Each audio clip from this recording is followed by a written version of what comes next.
Kolkata rape murder case में कितने आरोपी हैं ये अभी तक साफ नहीं हो सका है।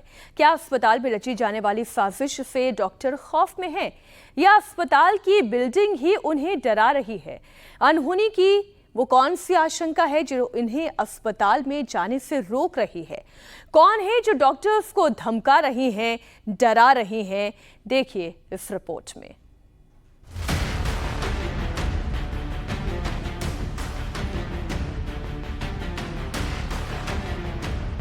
आरजीकर अस्पताल से ममता की पुलिस का पहरा हटने के बाद सीआईएसएफ तैनात हो चुकी है। सुप्रीम कोर्ट के ऑर्डर के बाद एम्स के डॉक्टर काम पर लौट चुके हैं। आरएमएल के डॉक्टर भी काम संभाल चुके हैं, लेकिन आरजीकर अस्पताल के डॉक्टर्स ने ड्यूटी की ओर कदम नहीं बढ़ाए। क्या नाम है आपका? अनुद्रिता। आप भी यहीं पर आरजीकर में काम करती है? हाँ, मैं पोस्ट इंटर्न। हाँ। अच्छा, अभी अब तो खैर आप लोग प्रोटेस्ट कर रहे हैं, अभी भी काम कर रहे हैं? अभी तो कुछ मतलब हम लोग के सीनियर जो वीपी है सब है, हम लोग मतलब द मेडिकल मतलब जो हॉस्पिटल वो चल रहा है, लेकिन हम लोग जूनियर डॉक्टर्स जो है वो लोग अभी सीज वर्क पे। आखिरकार आरजीकर अस्पताल में डॉक्टर्स को किस बात का डर सता रहा है?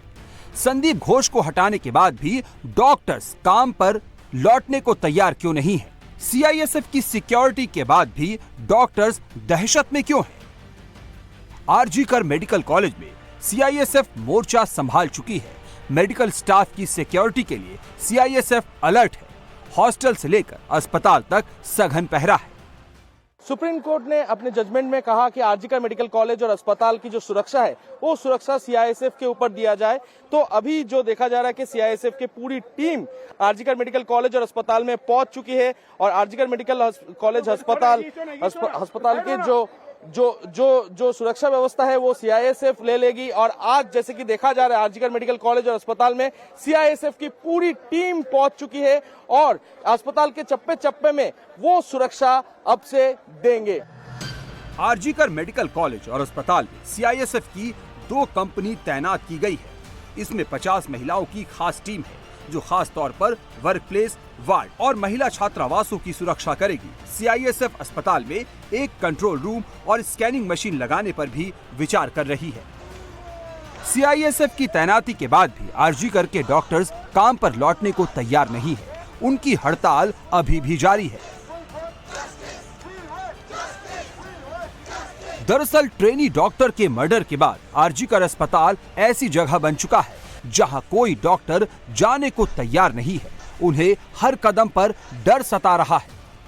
अभी भी जैसे कुछ शिकायतें हैं ना कि हम अस्पताल में जा रहे हैं, हमें धमकाया जा रहा है या हमें डर है अपने काम पर वापस लौटने के लिए, या अमूमन अब इस बिल्डिंग को देखकर कोई दहशत होती है कि यहाँ हमारे साथी के साथ ऐसा हो गया? नहीं, देखिए ये वाला जो बिल्डिंग है इसमें हम लोगों में से 100% ऑफ डॉक्टर्स से 100% ऑफ डॉक्टर्स ये इधर ड्यूटी करते हैं, ठीक है। इधर में हम लोग we don't have any option. अब वापस काम पर लौटने में जब भी आप कभी लौटेंगे अपना प्रोटेस्ट खत्म करने के बाद, जब जस्टिस अभया को मिलेगा, मन में एक डर रहेगा कि इस बिल्डिंग में किसी के साथ कुछ भी हो सकता है या कहीं भी हमारे साथ कुछ भी हो सकता है? हाँ, ये तो हो ही रहा है।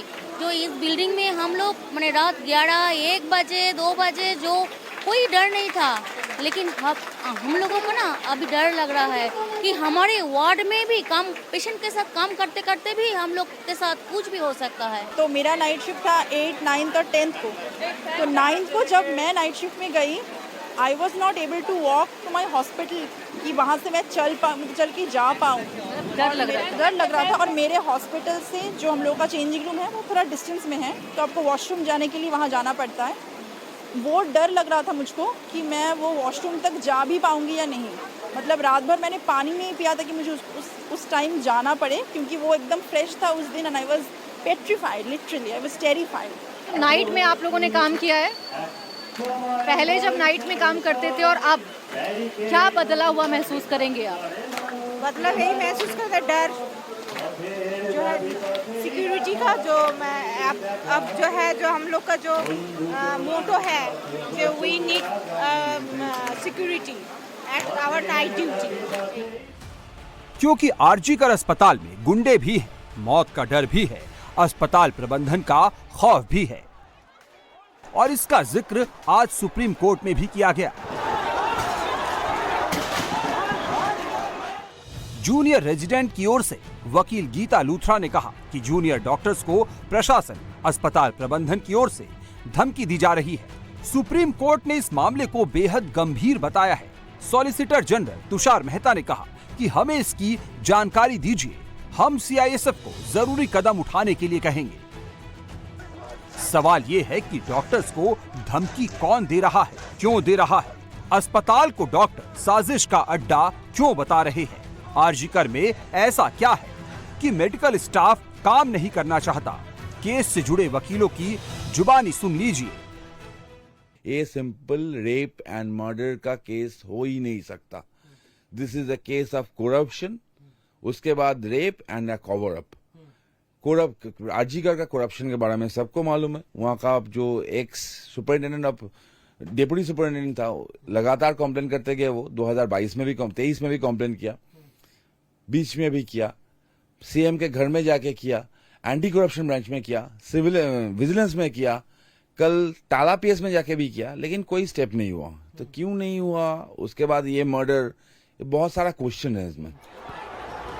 केस से जुड़े वकील ही नहीं, डॉक्टर भी कह रहे हैं कि ये सिंपल रेप और मर्डर का केस नहीं है। इस केस में षड्यंत्र रचने वाला तंत्र छिपा है। लेकिन सवाल ये है कि षड्यंत्र आखिर कौन रच रहा है?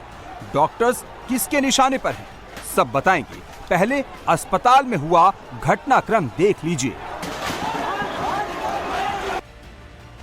आरजीकर अस्पताल का ये वो सेमिनार हॉल है जहां 9 अगस्त की रात डॉक्टर बेटी के साथ दरिंदगी हुई। ये सेमिनार हॉल अस्पताल की तीसरी मंजिल पर बना है, जो पूरी तरह आइसोलेटेड है। ट्रेनी डॉक्टर का मर्डर उस जोन में हुआ जहां डिजिटल एविडेंस जुटाना बेहद मुश्किल है।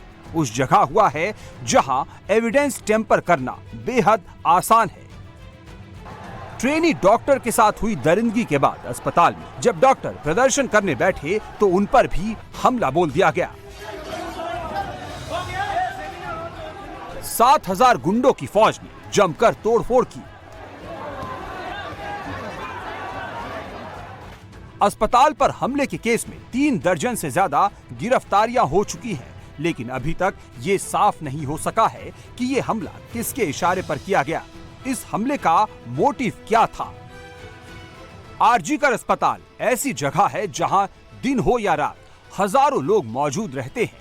ऐसी जगह पर पहले एक ट्रेनी डॉक्टर का मर्डर हुआ, फिर उसके बाद सरेआम हमला हुआ, लेकिन अभी तक ना ये पता लगा कि मर्डर में कितने लोग शामिल थे, ना ही हमले के मास्टरमाइंड और मोटिव का पता लगा है। आरजीकर अस्पताल में साजिश का यह अकेला एग्जाम्पल नहीं है। अस्पताल में रची गई कई दूसरी साजिशों का जिक्र आज सुप्रीम कोर्ट में किया गया। सुप्रीम कोर्ट में आज सीबीआई ने इंफॉर्मेशन, टाइमिंग और एविडेंस पर कई बात कही और बड़े षड्यंत्र की ओर इशारा किया। पहला सवाल सीबीआई ने एफआईआर की टाइमिंग पर खड़ा किया। कहा कि अस्पताल की ओर से केस दर्ज नहीं कराया गया, पीड़िता के पिता की मिन्नतों के बाद केस दर्ज किया गया। दूसरा सवाल सीबीआई ने केस की टाइमिंग के साथ इंफॉर्मेशन पर खड़ा किया। कोर्ट से कहा कि अंतिम संस्कार के बाद रात 11:45 पर केस दर्ज किया गया और इससे पहले पीड़ित परिवार को सुसाइड की इंफॉर्मेशन दी गई। सीबीआई ने तीसरा सवाल एविडेंस पर खड़ा किया। कहा कि ट्रेनी डॉक्टर के दोस्तों के जोर देने पर क्राइम सीन की वीडियोग्राफी कराई गई। क्राइम सीन से छेड़छाड़ हो चुकी है, सबूत भी मिटा दिए गए हैं। सबूत मिटाना, क्राइम सीन से छेड़छाड़, एफआईआर में देरी। सीबीआई ने कोर्ट में जो कुछ भी कहा वो बता रहा है कि अस्पताल में सब कुछ सामान्य नहीं है। अभी भी कुछ ऐसा चल रहा है जिससे हर डॉक्टर को अनहोनी का डर है। डॉक्टर्स का भरोसा जीतने के लिए ममता सरकार कई फैसले ले चुकी है। आरजीकर मेडिकल कॉलेज से संदीप घोष बाहर किए जा चुके हैं। प्रिंसिपल को हटा दिया गया है। एमएसवीपी बुलबुल मुखर्जी, चेस्ट विभाग के हेड अरुणाभ दत्ता चौधरी और सुचारिता सरकार को उनके पद से हटाया जा चुका है। जिन लोगों की भूमिका को लेकर डॉक्टर्स में गुस्सा था वो सब हटा दिए गए हैं।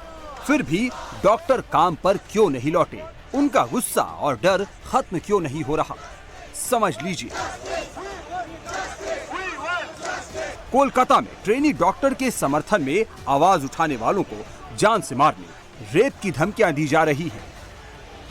जब बंगाली अभिनेत्री मिमी चक्रवर्ती ने इंसाफ के लिए आवाज उठाई तो उन्हें भी रेप और जान से मारने की धमकियां मिलनी शुरू हो गई।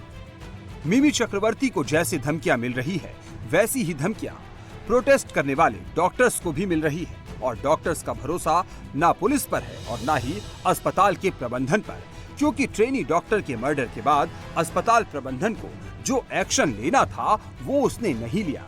पुलिस को जो करना था वो पुलिस ने नहीं किया। उल्टे इंसाफ दिलाने की जगह मामले को दबाने की कोशिश की गई। 10:10 पर पुलिस को ट्रेनी डॉक्टर की मौत की इंफॉर्मेशन मिली। केस में पहली एफआईआर 11:45 पर दर्ज की गई, यानी मर्डर की जानकारी लगने के बाद भी एक एफआईआर में 13 घंटे 35 मिनट लगा दिए गए। सीबीआई और परिजनों को लगता है कि ये देरी जानबूझकर की गई। सर, ये एक एफिडेविट कोलकाता पुलिस ने पेश किया है जिस पर क्वेश्चन उठ रहे हैं। ये क्या है एफिडेविट और क्यों इस पर सवाल उठ रहे हैं कोलकाता पुलिस के काम पर? देखिए, 14 तारीख रात को, एक्चुअली बोल सकते हैं 15 तारीख रात को एकदम मिडनाइट में जो तोड़फोड़ हुआ था, उसके बाद हम लोगों ने कलकत्ता हाईकोर्ट में 16 तारीख जो कोर्ट ओपन था वो मैटर मेंशन किया था। उसका हियरिंग हुआ। हियरिंग होने के बाद चीफ जस्टिस पुलिस को बोला था रिपोर्ट फाइल करो। कोलकाता पुलिस रिपोर्ट रेडी किया, फाइल नहीं किया आज, लेकिन वो रिपोर्ट का कॉपी हम लोगों के ऊपर सर्व किया as per the direction of the court. उसमें एक लाइन चौंका देने वाली है। क्या है? पूरा है 9 अगस्त एट 10:10 AM, मतलब सुबह 10:10 पर टाला आउटपोस्ट से उन लोगों को एक खबर मिलता है कि 3rd फ्लोर में चेस्ट मेडिसिन डिपार्टमेंट में सेमिनार हॉल में एक लड़की पड़ी हुई है अनकॉन्शियस कंडीशन में। तो हम आस्किंग द क्वेश्चन, अनकॉन्शियस का मतलब क्या होता है? डेड होता है क्या? आरजीकर हॉस्पिटल, सब डॉक्टर्स है वहां पर, डेड बॉडी क्या है, नॉर्मल बॉडी क्या है, इन लोगों को मालूम होगा। तो अनकॉन्शियस कैसे बोल दिया? तो यहाँ से डाउट क्रिएट होता है, वो क्या जिंदा थी या कोलकाता पुलिस फिर ट्राई कर रहा है इन्वेस्टिगेशन का गुमराह करने के लिए?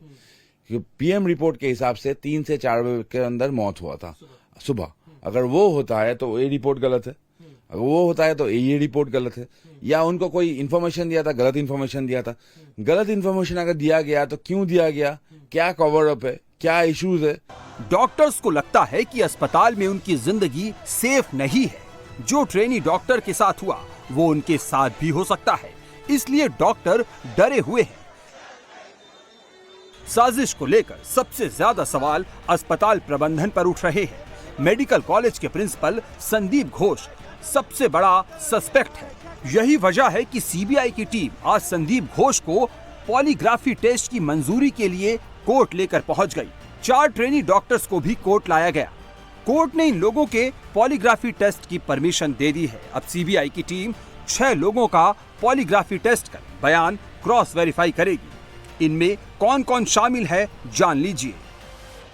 संजय रॉय, जो केस का मुख्य आरोपी है, संदीप घोष, जिस पर साजिश रचने का सबसे ज्यादा शक है, 4 ट्रेनी डॉक्टर, इन लोगों ने 9 अगस्त की रात विक्टिम के साथ डिनर किया था। अब इन लोगों के टेस्ट से सीबीआई इनके बयानों को क्रॉस वेरीफाई करेगी, लेकिन पॉलीग्राफी टेस्ट से ज्यादा सीबीआई को डीएनए रिपोर्ट का इंतजार है, क्योंकि पॉलीग्राफी टेस्ट सच और झूठ पकड़ने का जरिया है। केस की सुनवाई में इन टेस्ट की रिपोर्ट का ज्यादा महत्व नहीं होता। डीएनए रिपोर्ट इस केस को सॉल्व करने का सबसे बड़ा सबूत साबित हो सकती है। डीएनए रिपोर्ट से आरोपियों की संख्या के बारे में सटीक जानकारी मिलने की उम्मीद है। डीएनए रिपोर्ट से किसी दूसरे इन्वॉल्वमेंट की स्थिति साफ हो सकती है। डीएनए रिपोर्ट से साफ हो जाएगा कि क्राइम सीन पर संजय रॉय के अलावा और कौन मौजूद था। ये भी साफ हो जाएगा कि क्या वाकई में संजय रॉय के कबूलनामे के जरिए किसी को बचाने की कोशिश हो रही है। संजय रॉय को लेकर सीबीआई सूत्रों ने एक और चौंकाने वाला खुलासा किया है। सूत्रों का कहना है कि साइकोलॉजिकल टेस्ट के दौरान सीबीआई ने संजय रॉय से निजी जिंदगी को लेकर कई सवाल पूछे। संजय की 1 से ज्यादा शादी, मोबाइल में मिले हिंसक पॉर्न वीडियोस को लेकर भी सवाल पूछे गए। संजय ने टेस्ट के दौरान रेड लाइट एरिया में अक्सर जाने की बात कबूली, लेकिन वारदात वाले दिन रेड लाइट एरिया जाने के सवाल पर उसने गुमराह करने वाला जवाब दिया। हालांकि उसने ये जरूर कबूल किया है कि वारदात के दिन उसने पॉर्न वीडियोस देखे थे।